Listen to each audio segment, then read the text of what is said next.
Buenas noches, bienvenidos sean todos ustedes a este su programa, ni más ni menos. Este es un esfuerzo de comunicación que realizamos de lunes a viernes de 7 a 8 de la noche por su canal 58, que además se retransmite por todas las redes sociales de ni más ni menos. Si usted no puede verlo en directo a través del canal o de las redes sociales, usted puede verlo en diferido a través de nuestro canal de YouTube. Programa ni más ni menos. Ahí cuelga la fecha o el día que le interese ver, ya porque le comentaron, ya porque usted vio parte del programa y le interesó y no pudo seguir. En cualquier momento estará colgado sin edición y sin comerciales. Puede darle a seguir, puede darle a la campanita, puede darle me gusta, puede dejar su comentario. Esto enriquecerá nuestro programa. Pues además, les recordamos que este programa usted puede verlo en familia. Si empieza el programa y a usted le interesa verlo, usted está con sus niños, sus niñas, su esposa, usted o con su esposo, usted puede seguirlo viendo porque ni vamos a decir palabras soeces, ni vamos a presentar imágenes grotescas. Damos las gracias por su sintonía. Y hoy, como el jueves pasado y como esperamos esté cada jueves con nosotros, tenemos la grata presencia de Chesnel de Jesús Calcaño, prominente abogado de los tribunales de la República, joven locuaz y sobre todo con una formación integral. Y con él vamos a tocar diferentes temas. Por ejemplo, quiero empezar por una información que ha trascendido. Y es que el oncológico del Cibao dejó vencer medicamentos que les fueron donados. El patronato que dirigía el oncológico del Cibao, que por cierto era un mocano, el presidente, Papi Lora. No sé qué pasó, pero hay unas denuncias ahí. Porque dice la información que cientos de medicamentos de alto costo fueron donados al Instituto Oncológico Regional del Cibao, fueron dejados vencer y otros vendidos en la farmacia de la institución durante la gestión de la antigua directiva, de acuerdo a la denuncia que realiza el doctor Iván Alexis Mercader, presidente actual de la entidad. Desde antibióticos intravenosos hasta medicamentos de alto costo fueron dejados caducar, apilados en grandes cantidades, en cajas y dentro de un armario en la institución. Según explica el doctor Mercader, presidente de la Junta Directiva del Patronato Cibaeño contra el Cáncer, tras tomar posesión de la institución en octubre de 2025, encontraron un armario repleto de medicamentos, además varias cajas también, que tuvieron que romper porque no tuvieron acceso ya que se llevaron las llaves. Es increíble esta información, Chesnel y amigos televidentes. Y usted dice, pero bueno, ¿cuál era el interés de, si estas denuncias son tales, son reales, cuál era el interés? Además deja saber este doctor que dejaron una deuda de más de 150 millones de pesos, que tenían unos salarios de hasta 600,000 pesos, un patronato que se supone que es una institución sin fines de lucros, sobre todo para prohijar y proveer atención a las personas más desposeídas, sobre todo una enfermedad tan letal y tan lacerante. El cáncer no solamente destruye físicamente, destruye anímicamente a la familia, destruye económicamente. Y quien habla ha padecido esta situación con familiares muy de cerca. 2 hermanos y nuestra madre murió de cáncer. Esto es terrible, terrible. Y tú ver una situación como esa, a mí me indignó de una forma tal que a veces tú dices, "Coño, ¿de qué estamos revestidos los dominicanos que soportamos todas estas cosas?" Eh, y han habido tantas denuncias desde el año pasado y no hay forma de que se diga hay una investigación por parte del Ministerio Público. Estamos llegando a niveles que realmente no entendemos. Mira, Ramón Arturo, con respecto a este hecho, que es un hecho lacerante, a propósito de lo que explotó el año pasado y que en diciembre ya se hizo, diría yo, tuvo su momento cumbre, que es el caso llamado Senasa. Un caso que laceró la epidermis del dominicano porque esa ARS pública, debemos decir que hasta ese momento era, diría yo, una promesa de ARS, pagaba adecuadamente a los médicos en tiempo récord, daba buena cobertura a las personas, tanto así que había un flujo enorme de personas que estaban yéndose de las ARS privadas hacia la ARS pública, que debemos aclarar para aquellos que no lo sepan, que la ARS Senasa es una empresa privada de capital público, es decir, actúa, diría yo, en el mercado de competitividad como otra empresa. Hay mucha gente que han dicho que por qué ellos solo se estaban adscritos a los principios establecidos en la ley de compra, y es por el hecho de que de alguna manera tú no puedes colocarle lo que es la ley de compra y contrataciones a una empresa privada de capital público porque tú la haces poco Bueno, competitiva. sí, pero hay renglones en que si, por ejemplo, si Senasa iba a comprar vehículos, debía regirse por la ley de, Exactamente. de compras y contratación. Cosas que tienen que ver para temas de lo interior. Ejemplo, Exactamente. mobiliario, Ah, todo ese tipo de cosas. Hay que locales, comprar vehículos, tanta computadora para poner un local, eso combustible, sí. computadora, eso Pero sí. tiene compra de medicamentos, servicios prestados, contratos para servicios de clínica. Eso no, porque entonces sería poco No, competitivo. y se rige por la ley 8701, como se rige por ejemplo, Humano, Banreserva, cualquier institución de este tipo que brinde servicios de seguridad privada. Y además, un renglón como el renglón salud no puede esperar un proceso No. administrativo complejo como son los procesos de compra y Y contrataciones. realmente quien supervisa todo esto es La quien supervisa el sector salud. de salud, que es la CILCHARRIL, Exactamente. Entonces, la Superintendencia de Salud y Riesgo con Laboral. este caso que ha pasado con el oncológico, según informaciones que yo he obtenido oficial y extraoficialmente, existe una investigación en lo que pasó en el oncológico. Hay una investigación que se está realizando y que en cualquier momento va a tener su culminación, que yo entendía, porque este reportaje que ha salido ahora de Yulisa Céspedes es de diciembre. Sí. Lo que pasa es que por la situación que pasó en diciembre con Senasa y lo que pasó con la Navidad y demás, pues no tuvo ese empuje mediático que ahora está teniendo.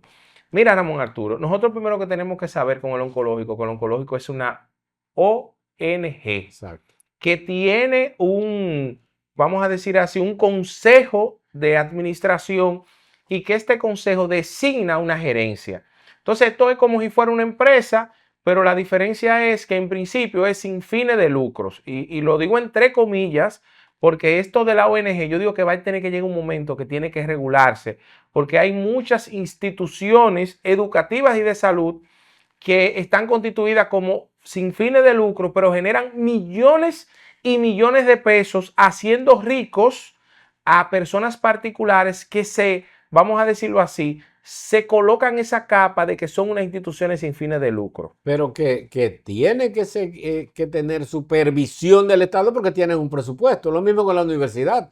Fíjate lo que pasó, por ejemplo, con el caso de Ángel Hernández, que dice, no, nosotros no cogíamos prestado porque nosotros tenemos un negocio. O sea, la UAPA es un negocio, una ONG, que funciona como tal, una organización sin fines de lucro que recibe presupuesto y ayuda del Estado, pero entonces ellos manejan un fondo y lo usan como le da la gana, en franca violación de lo que viene a ser, pero es porque no hay supervisión, che.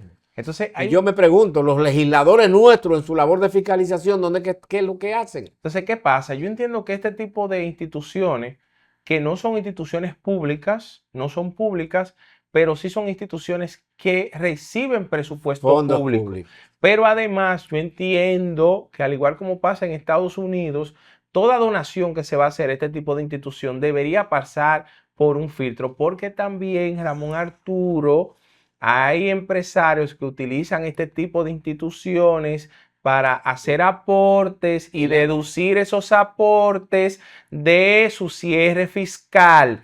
Es como que Ramón Arturo tenga una ONG, yo físicamente lo que le doy son 2 millones, pero Ramón Arturo me firma por 30 millones. Es decir, mi aporte fue de 2, real, pero Ramón Arturo me firma como que yo di 30 millones y luego, porque ¿para qué se hace eso? Para incentivar los aportes sociales a las organizaciones no gubernamentales. Claro. Es decir, la gente se preguntará, ¿y por qué se deduce eso de impuestos? Entonces, es importante que este tipo de instituciones, que para mí es muy lacerante, como decía Ramón Arturo, hoy en día el VIH-Sida ya no es la enfermedad del siglo. Hoy en día es el cáncer que se está llevando tantas personas. Todos los días sabemos alrededor nuestro de personas que se le va la vida. Supe en estos días un abogado, compañero en Santiago, que le decían el profe, que en pocos días se le descubrió un cáncer de pulmón y falleció, es decir, de un momento a otro. Entonces, una institución como el oncológico que se dedicaba a darle ese aliciente económico a esas familias, señores, que se ven destruidas por una enfermedad que no solo acaba físicamente a quien la padece, lacera a las personas que están alrededor de esta, Claro. acaba con la economía de la familia y las emociones de las personas, no solo de quien la padece, sino de quien está alrededor. A mí me lacera mucho ver que habían esos medicamentos y que esos medicamentos se dejaron vencer, teniendo nosotros conocimiento, Ramón Arturo, de tanta gente que aparecen en las redes sociales pidiendo que por favor le den medicamentos, porque estos medicamentos son de alto costo. Alto costo y sobre todo, a una pregunta en ese reportaje, le hacen una pregunta y ¿por qué no lo daban? Porque decían que si les regalaban esos medicamentos no vendían los que tenían en la farmacia, porque tenían una farmacia que vendían los medicamentos. Pero medicamentos que eran donados para que se donaran a las personas pobres. Entonces, ¿cuál era la función de este maldito centro de protección, de supuesta protección a las personas de muy escasos recursos económicos, pero que sobre todo tienen esta fatal dolencia que sí puede curarse? Por ejemplo, yo tengo una hermana que en 1994 se le descubrió cáncer de seno, le hicieron su cirugía y está vivita y coleando. O sea, tiene 6 y 25, son más de 30 años, 31 años tiene. Libre de cáncer. Libre de cáncer. O sea, que con atención y el medicamento apropiado y con la atención adecuada y a tiempo, puede sobrevivir. Pero imagínate con situaciones como esta, es una barbaridad. Tú sabes que ahí más que un análisis jurídico, nosotros tenemos que hacer un análisis humano de Humano. qué es lo que está pasando Claro. con la gente. Hoy en día todo el mundo, y como decía un motoconcho el otro día que estaba hablando, me paré a limpiar los zapatos, ven unos motoconchos y me decía, licenciado, aquí todo el mundo lo que está en su cuarto, en su dinero. Sí. Si imagínense ustedes jugar con la salud de pacientes de cáncer, que señores, el cáncer, como explicaba una vez Ricardo Nieves en un programa, decía, alguien le preguntaba a Guerrero, ¿y cómo tú explicas qué es lo que el cáncer, en términos simples, que la gente dice, es un exceso de vida? Y cuando yo escuché eso, yo dije, escúchale, ¿cómo un exceso de vida? Él decía, es que hay una sobreproducción celular Y como la célula se reproduce más allá, es decir, más allá de lo que soporta la alimentación ese cuerpo de ese órgano, entonces como no esa sobreproducción celular no está alimentada por el cuerpo, entonces empieza a morir. Como no tiene los nutrientes necesarios, ejemplo, hay un hígado y ese hígado empieza a sobreproducirse, se crea una masa y que ese hígado no puede los nutrientes pasarlo a esa masa, alimentarlo adecuadamente, entonces empieza a morir y eso empieza a podrirse y a iniciar a dañar el órgano. Entonces, una enfermedad como esa, tan dolorosa, tan lacerante, y que nosotros veamos que personas, y muchos de ellos, Ramón Arturo, que es lo peor, adultos mayores, personas ya que han pasado una vida profesional, una vida de aporte y todavía viendo casi la muerte llegar a sus vidas, quieren acaparar dinero como sea, independientemente de que se estén aprovechando de la salud de niños, personas, adultos mayores, adolescentes y demás, porque el cáncer, Ramón Arturo, no tiene edad.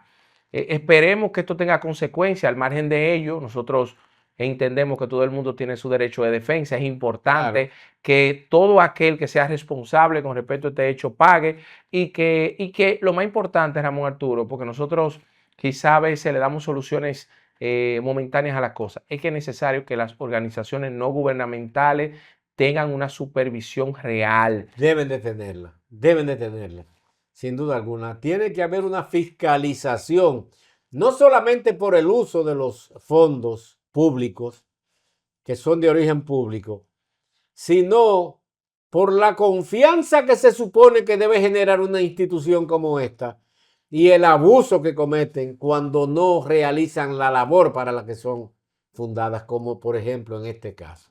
Vamos a esperar en Dios primero, caramba, que llene a estos seres humanos que se dedican a estas vainas, que transformen su mentalidad y que nuestros funcionarios, nuestros legisladores hagan las labores que tienen. Y lo más importante, que ese proyecto no se deje caer. No. Porque al margen de ese grupo, que es un pequeño grupo de indolentes y de personas que no tienen escrúpulos, eso no se puede dejar caer.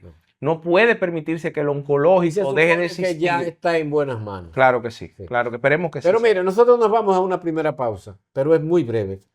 Y cuando retornemos tenemos temas de interés para tratar con ustedes. No le cambien.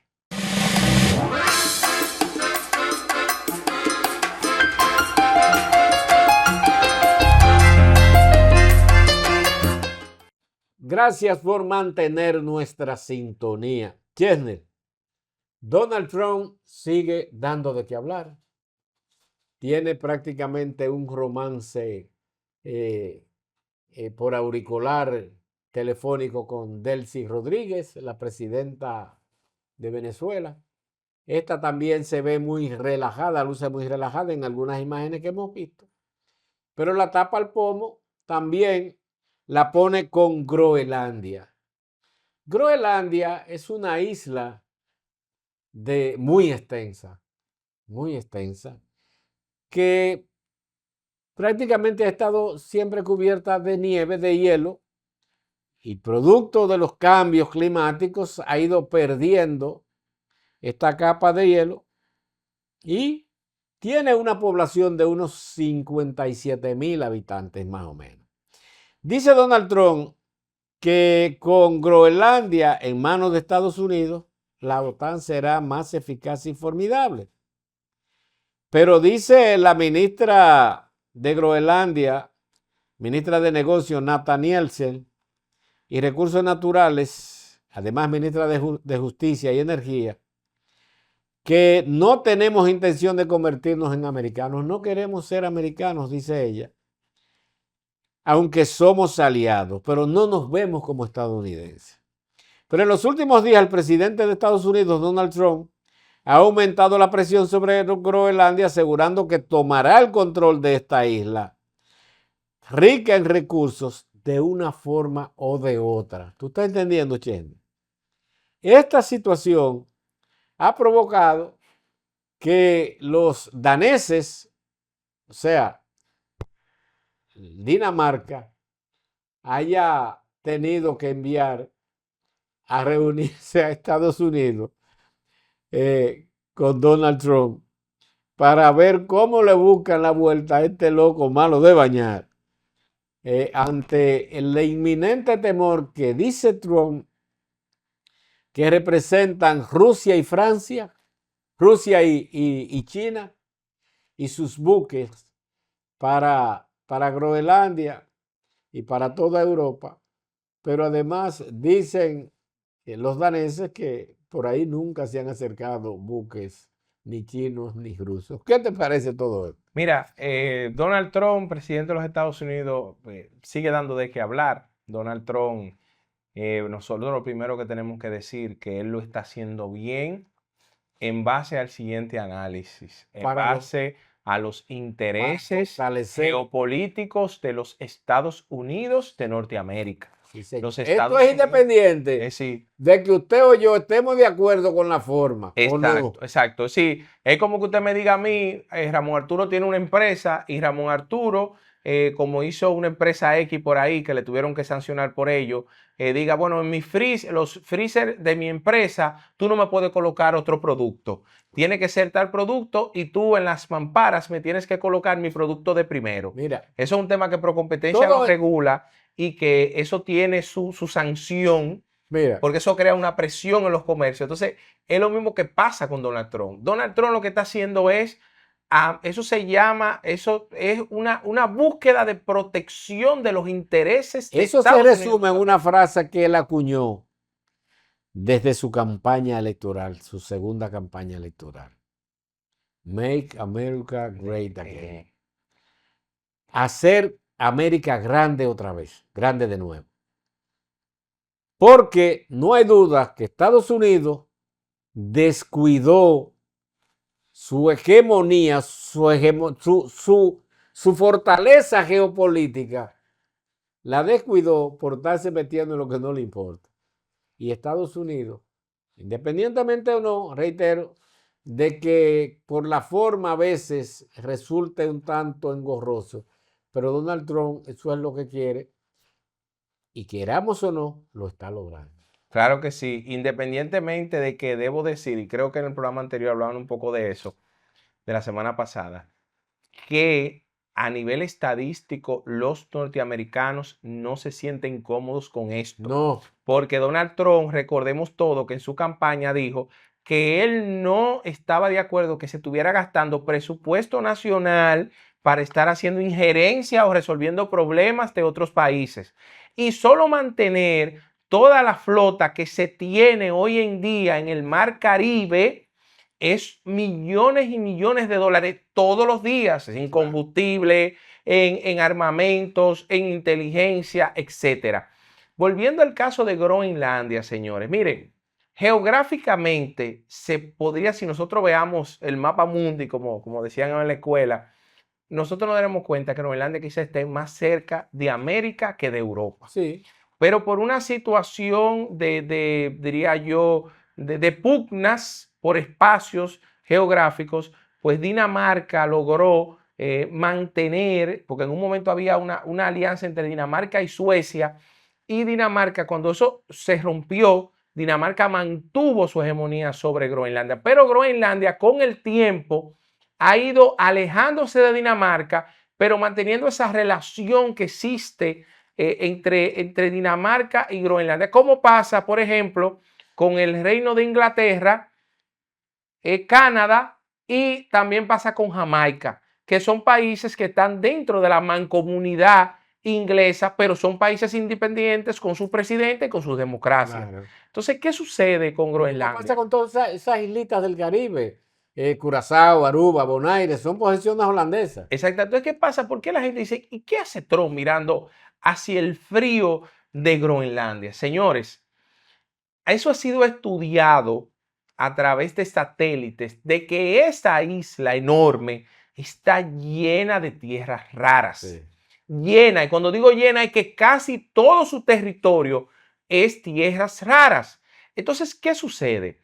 Si Dinamarca cede este espacio, Dinamarca carece de importancia económica.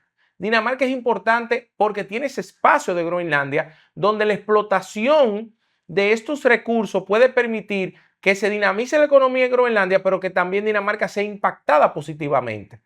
Entonces, Donald Trump, y debemos decir, y hablar un poco de eso fuera del aire, recuerden que Alaska pertenecía a la Unión Soviética y Estados Unidos se la compró a la Unión Soviética. En ese mismo momento, también intentó Estados Unidos comprar, porque eso no es de ahora que viene ese tema, comprar a Groenlandia y no quisieron Dinamarca y Suecia y los europeos que se les cediese ese espacio. Y en ese momento, Ramón Arturo, no era por tierras raras, porque en ese momento quizás se desconocía a fondo ese tema, porque eso estaba cubierto de hielo, sino porque Europa no quería tener a Estados Unidos tan cerca. Pero Estados Unidos, como quiera, en Groenlandia tiene una pequeña base de investigación, porque ellos sí estaban claros que ahí había algo que podía ser de importancia en varios años. Entonces hay un acuerdo de esos años con Groenlandia y Estados Unidos de Norteamérica que impedía que se volviera a hablar de la compra de Groenlandia. Pero Donald Trump está haciendo lo mismo. Yo le voy a decir, para concluir con esto mi parte, lo que yo creo que Donald Trump está haciendo, lo que yo creo. Y digo creo porque no tengo elementos objetivos para poder establecer qué él está pensando. Donald Trump se maneja con lo que se llama diplomacia del loco. Donald Trump siempre sale con temas macros, pero enfocado en pequeñas cosas. Mira, él pide por lo más. Él te tira el pecho para quedarse con lo que tú tienes en el bolsillo. Exacto. Que fue lo que hizo con las sanciones de China y con las sanciones que hizo a otros países orientales, donde él pedía sanciones de un 60%, pero al final, donde no había cargas impositivas, esa gente se transaron por un 10%. Entonces usted dice, y él ganó. Donald Trump no ganó porque no impuso el 60%, pero impuso un 10% donde no había nada de carga impositiva, por el tema del desnivel de la balanza comercial que existe entre China y Estados Unidos. Entonces, ¿qué es lo que yo creo que él quiere hacer con Groenlandia? Él lo que quiere es que cuando se sienten, porque él quiere explotarla a él y que se le dé el control a él, que al final cuando se sienten digan, Ramón Arturo, tú no vas a ser el único que lo va a explotar. Lo vamos a explotar, pero a ti te vamos a dar un pequeño espacio del pastel. Entonces él aspira a eso, a que se inicie un proceso de explotación de la tierra rara en Groenlandia y que él sea parte de los beneficios de esa explotación, que en este momento Estados Unidos no sería ente beneficiado de ello, sino países de Europa. Independientemente de ello, él está creando un pequeño escozor en lo que es el Tratado de Transatlántico o OTAN, porque ni Alemania, ni Francia, ni España están de acuerdo con que Trump no que incursione en Groenlandia, ni siquiera que amenace la estabilidad de Groenlandia. Y ante la situación que pasó ayer en la reunión de no se pusieron de acuerdo, porque Donald Trump es como la canción de Luis Miguel, todo o nada, así él se presenta como negociador, todo o nada, pero es presionando la jugada. Como eso pasó, ya hoy vemos que en el caso de Francia se une a otros países mandando apoyo militar para cuidar el espacio aéreo y físico de Groenlandia de posibles incursiones estadounidenses. Al margen de ello también, Ramón Arturo, el día de ayer se dio una votación en el Congreso norteamericano. Importantísimo eso. Y fíjate que no se le ha dado la cobertura que merece una situación como esa por las limitantes que impone al presidente de los Estados Unidos. Ahí se dio una situación en el Congreso de los Estados Unidos que el vicepresidente fue que con su voto, entonces, de alguna manera, le dio ganancia un poco a las medidas que ellos siguen tomando, ¿no? Sí, palió un Exacto. poco. O sea, le puso un paliativo. Exacto, porque lo que se quería en el Congreso era que... Es bueno aclarar que el vicepresidente de los Estados Unidos es presidente ex oficio, diríamos, funge. del Congreso, funge, y su voto solamente se aplica en caso de un empate, por Exacto. ejemplo. Tiene un voto calificado solamente para eso. ¿Qué es lo que pasa con estos temas? Y explicarlo de manera lo más sencillo posible. Los Estados Unidos, señores, las Fuerzas Armadas norteamericanas no pertenecen al Ejecutivo. Las Fuerzas Armadas norteamericanas le deben lealtad al primer poder del Estado, que es el Congreso. Por eso ustedes ven que los militares son llamados al Congreso generales a decir, Ramón Arturo, ¿qué fue lo que tú hiciste en Irak? ¿Y qué pasó allá? Y lo sancionan el Congreso. ¿Por qué? Porque los militares norteamericanos no pueden hacer ningún tipo de acción que se considere deliberativa, como tampoco los de acá. Pero eso va tan lejos que alguien me decía esta semana, Ramón Arturo, que yo me sorprendí, que tú sabes que los militares norteamericanos no aplauden. Y tú dices, ¿cómo que no aplauden? Cuando el presidente está haciendo una intervención y él agrega algún tema que se puede ver como un tema político, los militares no aplauden para que no se vea que de parte de ellos están siendo favorables o deliberativos ante una expresión política del Ejecutivo. Entonces, el control de la Fuerza Armada Norteamericana la tiene el Congreso, donde para hacer incursiones militares debe tener la aprobación del Congreso. ¿Qué es lo que pasa? Que el que hace la ley hace la trampa.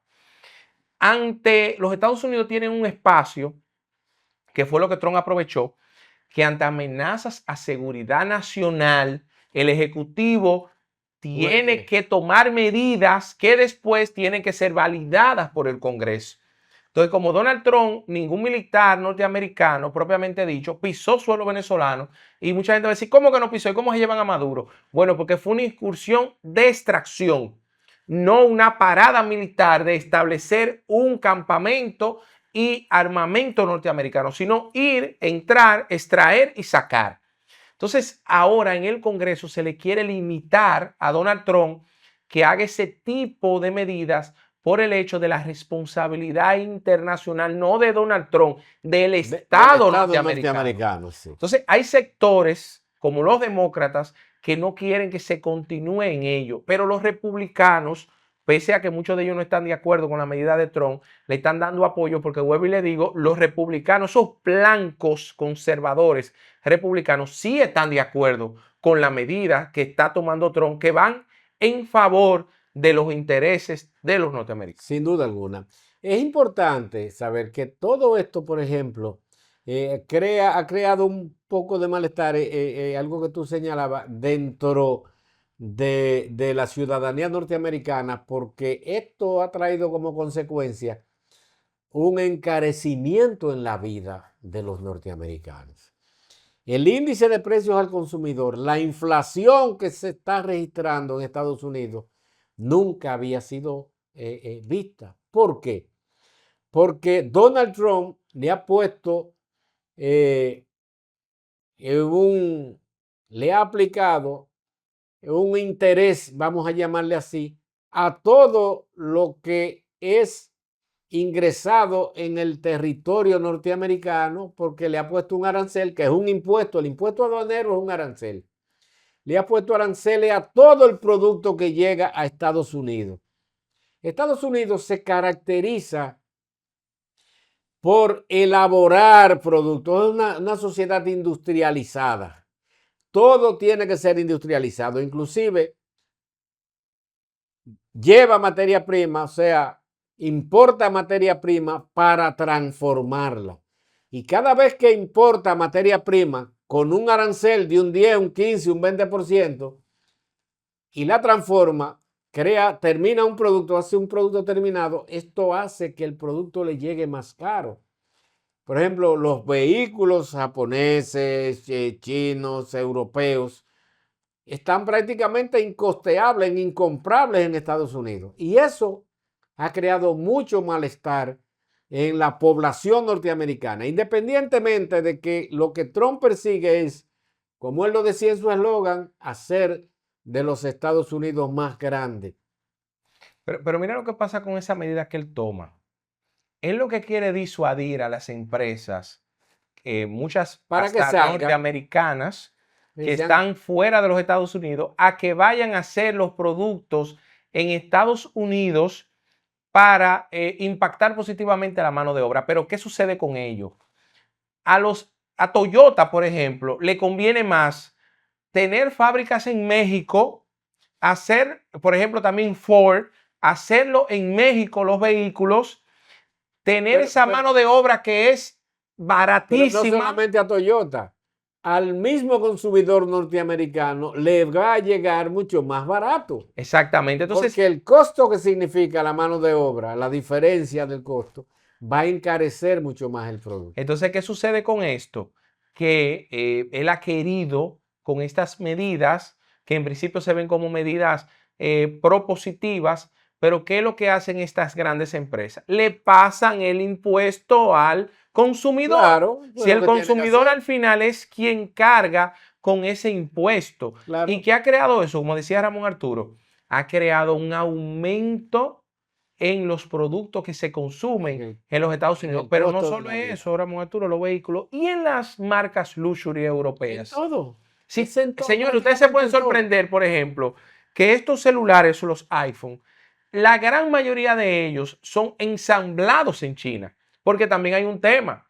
Usted monta un grupo de chinos en un gran barco y usted lo limpia ese barco y lo deja y coloca máquinas, muchas máquinas de coser, muchas máquinas de coser. Y usted compra en China todos los commodities, usted lo compra barato y usted trae a esa gente, señores, y eso es inhumano totalmente. Fácilmente una persona de esa dura días cosiendo ahí y no tiene un pago de más de $500 en ese trayecto. Sí, porque ellos te convierten los barcos en industria. Pero ¿qué pasa? Usted va y lo contrata en China y te dicen, también en 30 días te lo entregamos. Y sale el barco para República Dominicana con todo el material y los chinitos trabajando. Ensamblando en el mar. Ensamblando en alta mar. Eso es una industria flotante y te lo traen aquí. Y te lo entregan al mes. Pero fue en el mar. Y esto ahí no hay ARL, ahí no hay TCS, ahí no hay nada, ahí no hay impuestos de que sé yo qué, ahí no hay nada, porque está en alta mar. Es decir, el único impuesto que eso va a pagar es el impuesto cuando eso vaya a entrar el producto terminado. Exactamente. Y esa es la diferencia en que ha logrado Donald Trump, inclusive hacer de Estados Unidos más fuerte, pero hacerlo a su vez más impopular en el territorio norteamericano. De todas maneras, vamos a ver en qué termina esto y cómo nos beneficia o nos perjudica a nosotros. Pero tenemos que ir a nuestra segunda y última pausa. En breve continuamos, no le cambien.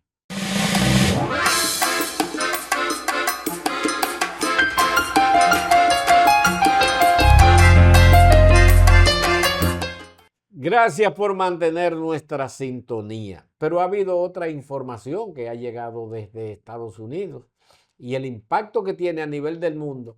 El control, por ejemplo, en República Dominicana quedó fuera de esto, pero Donald Trump señaló unos 75 países. Se habla de cientos. Sí, pero en principio 75. Después se sumaron con limitaciones para visa, inclusive en algunos países, si usted quiere aplicar por una visa norteamericana, usted tiene que depositar $15,000. Exacto, hay un tema.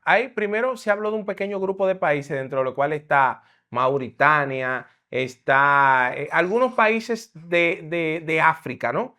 Sí.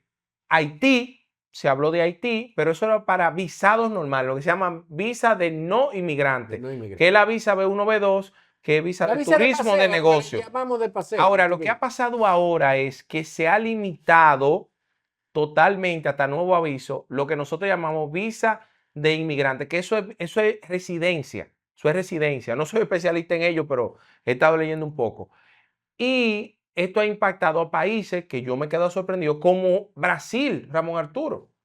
Sí. Es decir, países que tienen economías mejores que la de la República Dominicana, que si bien es cierto que tienen una población muchísimo mayor que la República Dominicana, pero al parecer, Ramón Arturo, las buenas relaciones que tenemos nosotros con el Big Brother, con los Estados Unidos en este momento, y que le hemos permitido operar desde el Aeropuerto Internacional de las Américas y también del aeropuerto de San Isidro para cierta reabastecimiento de Hablamos combustible, el jueves pasado de que Luis Abinader hizo lo que tenía que lo que hacer. tenía que hacer. Y en buen Y esta es la momento, respuesta. y en buen momento, porque también recordamos que en unos días, gracias a buenas relaciones, se disminuyeron los aranceles aquí también que se le habían impuesto a la República Dominicana. Entonces, gracias a Dios, los dominicanos todavía tenemos esa posibilidad de acceder a residencias en los Estados Unidos, pero los procesos nuevos, porque me imagino que los que están ya solicitados y en trámite se van a mantener, pero se han limitado. Y esto viene de la mano, Ramón Arturo, con una represión de lo que se llama la persecución a los inmigrantes ilegales en los Estados Unidos. Es decir, el ICE, como se le conoce, ha llegado hasta asesinar a una señora que yo vi el video y en ningún momento el vehículo, como dice el presidente de Estados Unidos, dirige en contra de la gente del ICE. Ella quiere escapar de la situación, pero la gente del ICE le impactó con 4 disparos, si la memoria no me traiciona, y mató a la señora. Pero además se ha visto que han apresado a ciudadanos norteamericanos y se lo han llevado presos hasta tanto se pueda determinar que ciertamente son ciudadanos norteamericanos. Por eso, cada día se le incita más a la persona que traten de ser cuidadosos. Señores, si usted entra ilegal a los Estados Unidos hasta ahora, usted no va a poder legalizarse en los Estados Unidos. Por eso hay que tener mucho cuidado con ese tema y también que se ha criminalizado lo que se llama, Ramón Arturo, el turismo. Tiene un nombre, que es el hecho de cuando las mujeres embarazadas van a dar a luz a los Estados Unidos y no se les recomienda a nadie que someta a su esposa y a su vástago a una situación en la cual pueda ser discriminado y maltratado en los Estados Unidos por el hecho de usted querer que su hijo acceda al pasaporte norteamericano. Entonces hay que tener cuidado con eso. De hecho, todos conocemos personas que en estado de embarazo viajaban a Estados Unidos para que su niño fuera o su niña. Es como turismo de maternidad que se le llama. Sí, sí, ciudadanos norteamericanos, personas que tenían visa y salían. Yo tengo un amigo que sus hijos nunca han vivido en Estados Unidos y tiene 3 hijos ciudadanos americanos. Y mira, yo te voy a decir algo, Ramón Arturo, brevemente. Quizás como padre es una acción loable. Y tú vas a decir, ¿cómo una acción loable? Indudablemente los gringos le caen detrás a sus ciudadanos donde sea que estén. Y un ciudadano norteamericano que esté en Irak, que esté en Irán, que esté donde sea, que presente ese pasaporte y vaya a su embajada y diga que está en peligro, lo que sea, va a tener el protectorado de ese país. Sin duda. Entonces, eso es un elemento muy positivo y además el hecho de que allá están todas las tecnologías de salud que permiten que una persona que tenga esa disponibilidad pueda tener acceso, pero además que tiene un pasaporte norteamericano, tiene la apertura a inúmeros países sin tener la necesidad de visado, que esperamos, y yo sé que el tiempo no nos da, que ahora con la entrada en vigencia del pasaporte electrónico en la República Dominicana, nosotros podamos ser evaluados por la Unión Europea, como es Venezuela, como es creo que Ecuador, Colombia, otros países que tienen una economía más deprimida que nosotros, que pueden entrar 90 días a territorio exchange sin necesidad de visado. Sí. Esperemos que nosotros ahora con ese gran hito para el pasaporte dominicano, nosotros podamos ser evaluados. Sin duda alguna que nos estamos adentrando en la modernidad, tanto con la cédula como con el pasaporte. Es algo que se veía venir, que debió venir mucho antes. A veces uno siente que nos descuidamos en ciertas cosas, pero qué bueno que llegó. No, lo que pasa es que tú sabes que había muchos empresarios que querían no quiero decir esa teta, pero sí, querían eso porque eso genera mucho dinero, estaban boicoteando eso. Y yo espero, Ramón Arturo, que llegue un momento en que nosotros fusionemos el pasaporte y la cédula en un solo chip. En un solo documento. Bueno, Chesner, gracias. Gracias a ti, Ramón Gracias Arturo. a ustedes por soportarnos a esta hora. Mañana estaremos aquí como de costumbre a las 7 de la noche y mientras les vamos a dejar con el programa que viene a continuación, que es Dalia Grullón Sin Rodeos. Buenas noches. Muy buenas noches.